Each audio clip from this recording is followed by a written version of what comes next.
साथियों, सिद्धार्थ गौतम तपश्चर्या का परित्याग करके नए प्रकाश के लिए, ध्यान भावना के लिए अपना मन केंद्रित किया।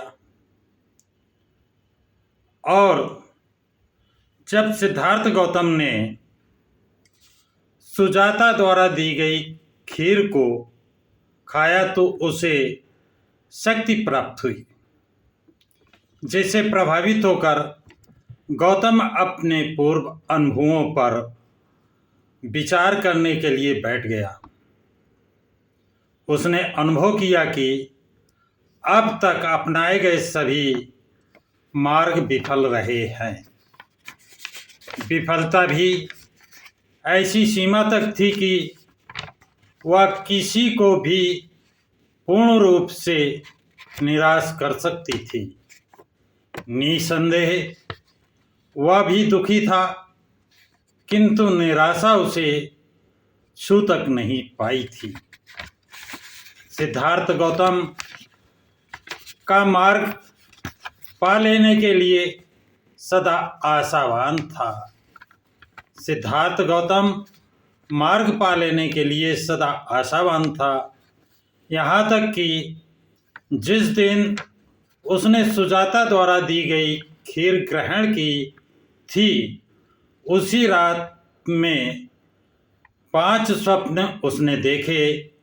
जब वो जागा तो उसने अपने स्वप्नों की सही व्याख्या की कि उसे अवश्य ही बोध लाभ प्राप्त होकर रहेगा। सिद्धार्थ गौतम अपने भविष्य का पूर्वानुमान लगाने की भी कोशिश की थी। यह भी उसने इस प्रकार किया कि जिस पात्र में सुजाता खीर लाई थी, उसने उस पात्र को निरंजना नदी में यह कहते हुए फेंक दिया, यदि मुझे बोधि प्राप्त होने वाली है तो ये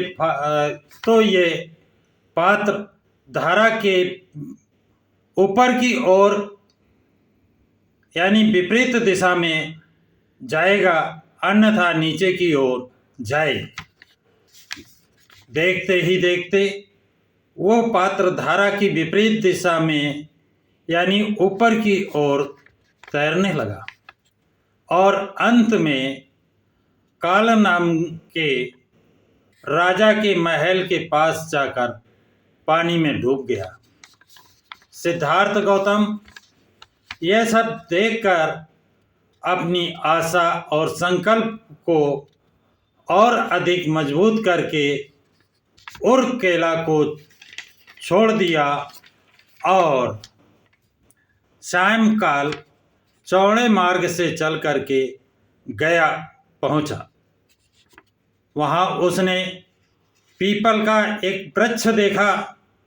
सिद्धार्थ गौतम वहां पर नए प्रकाश की प्राप्ति की आशा में उस वृक्ष के नीचे बैठकर ध्यान लगाने का विचार किया, ताकि उसकी सहायता से समस्या के समाधान का मार्ग मिल जाए।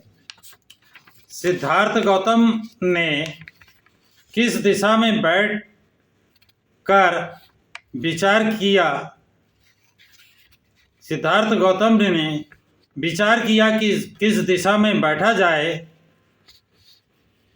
और पूर्व दिशा को चुना, जिसे चित्तमल्लों के क्षय के निमित्त सभी महान ऋषियों ने इससे पहले पूर्व दिशा का ही चयन किया था। सिद्धार्थ गौतम ठीक से विचार करके पीपल के वृक्ष के नीचे पद्मासन में सीधा बैठ गया।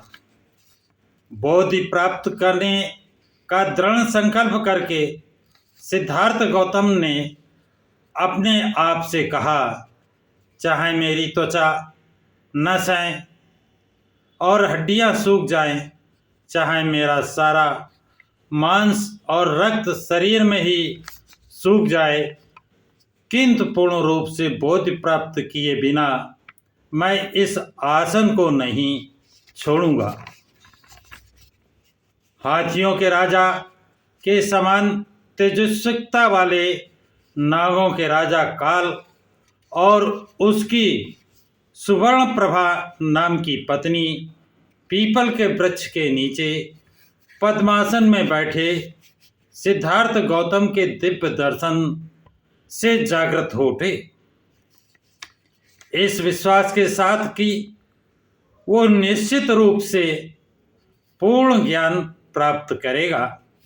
उन्होंने उसकी प्रशंसा में स्तुति इस प्रकार से की, हे मुनि, तुम्हारे पांव के नीचे दबी जो पृथ्वी है वो बार बार गुंजायमान होती है, और जो यह तुम्हारी दीप्त सूर्य के समान प्रकाशमान है, इससे यह निश्चित है कि तुम इच्छित मतलब मनचाहा फल अवश्य पाओगे। वह आगे कहते हैं कि आकाश में जितने भी पंछी मंडरा रहे हैं वे सब तुम्हें श्रद्धा से नमस्कार कर रहे हैं, और आकाश में मंद मंद मलय पवन बह रहा है। हे कमलाक्ष, तुम निश्चित रूप से अपने उद्देश्य को प्राप्त करोगे। जब सिद्धार्थ गौतम ध्यान के लिए आसन लगाकर बैठा तो बुरे बुरे विचार और बुरी बुरी चेतनाओं के समूह, जिन्हें पौराणिक भाषा में मारपुत्र कहा गया है और जो बुरे विचारों का दूसरा नाम है, उसके चित्त में प्रवेश करने लगे। सिद्धार्थ गौतम इससे बहुत ज़्यादा भयभीत हो गया कि कहीं वो उसको पराजित ना कर दें और उसके उद्देश्य को विफल कर दें। सिद्धार्थ गौतम इस बात को जानता था कि इन बुरी प्रवृत्तियों के साथ युद्ध में बहुत से ऋषि और सन्यासी पराजित हो गए हैं। इस कारण सिद्धार्थ गौतम ने पूरा साहस जुटाकर मार से कहा, मुझ में श्रद्धा है, मुझ में वीर्य है, मुझ में प्रज्ञा है। हे मार, तू मुझे कैसे पराजित कर सकता है? चाहे वायु इस नदी के स्रोत को सुखा दे, किंतु मुझे मेरे दृढ़ निश्चय से नहीं डिगा सकेगा, जबकि मैं इतना स्थिर हूँ।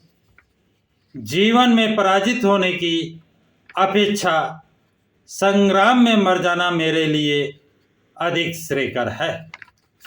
सिद्धार्थ गौतम के चित्त में दूषित प्रवृत्तियां इस प्रकार प्रवेश किया, जैसे कि कौवा किसी पत्थर को चर्बी का ढेर समझकर उस पर झपट पड़ता है और निश्चित रूप से सोचता है कि यहाँ मैं नरम नरम भोजन पाऊंगा और यहाँ संयोग से कुछ मीठा भी है। जिस प्रकार कौवे को वहाँ कुछ मीठा प्राप्त नहीं होता है तो वो वहाँ से चल देता है, उसी प्रकार चट्टान पर आक्रमण कर रहे कौवे की तरह मन की दुष्प्रवृत्तियाँ निराश होकर सिद्धार्थ गौतम को छोड़कर चली गई। साथियों, आज की जानकारी बस इतनी ही। आगे अगला एपिसोड में बताया जाएगा। ये जानकारी साथियों अगर आपको अच्छी लगे तो लाइक शेयर सब्सक्राइब ज़रूर करें और सभी साथियों को जय भीम, नमो बुद्धाय, जय संविधान।